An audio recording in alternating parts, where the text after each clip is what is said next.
Ang serpentina ay isang medicinal herb na kilala rin sa tawag na King of Biters dahil sa lasa nito. Kadalasan itong hinahanap ng may mga sakit na diabetes dahil sa kakayanan nitong magpababa ng blood sugar. Pero bukod dito, sobrang dami pang kaya gawin ng serpentina sa ating kalusugan. Mga benepisyo at sakit na nalulunasan ng serpentina. Analgesic.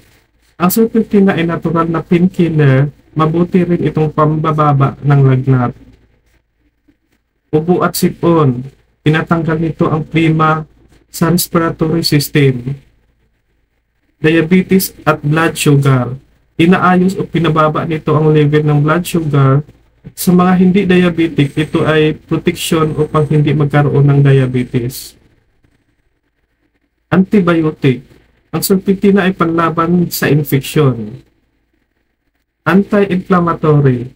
Gamot sa pamamaga ng muscular pain. Pagtatae. May antibacterial properties na panlaban sa mga infeksyon dulot ng bakterya. Hepatitis. Nakatutulong maglinis ng dumi sa atay upang maiwasan ang hepatitis. Pinoprotektahan nito ang atay at gallbladder. Malaria. Proteksyon laban sa parasite infection at pagdami nito sa dugo. Atake sa puso.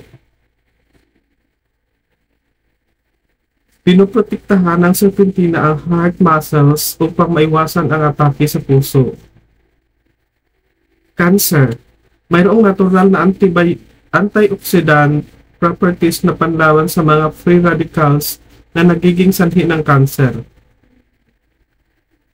Pneumonia, bronchitis at tuberculosis. Pinapalakas ng serpentina ang immune system natin.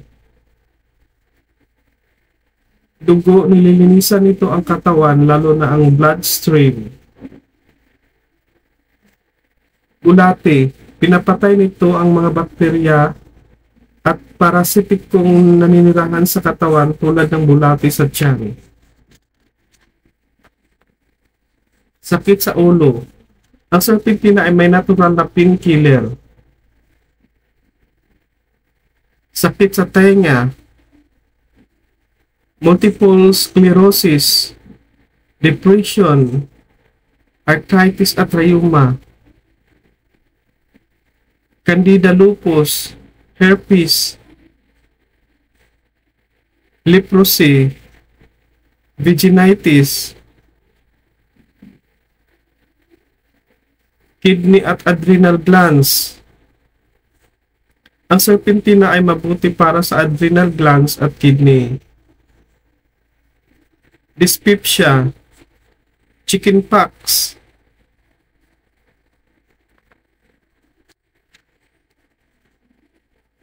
Ang regular na pag-inom ng serpentina ay dapat limitahan lamang sa 3 buwan para sa adult at 1 buwan para sa bata. Kung natapos ang 3 buwan, i-check ang resulta at pinabago ng kalusugan.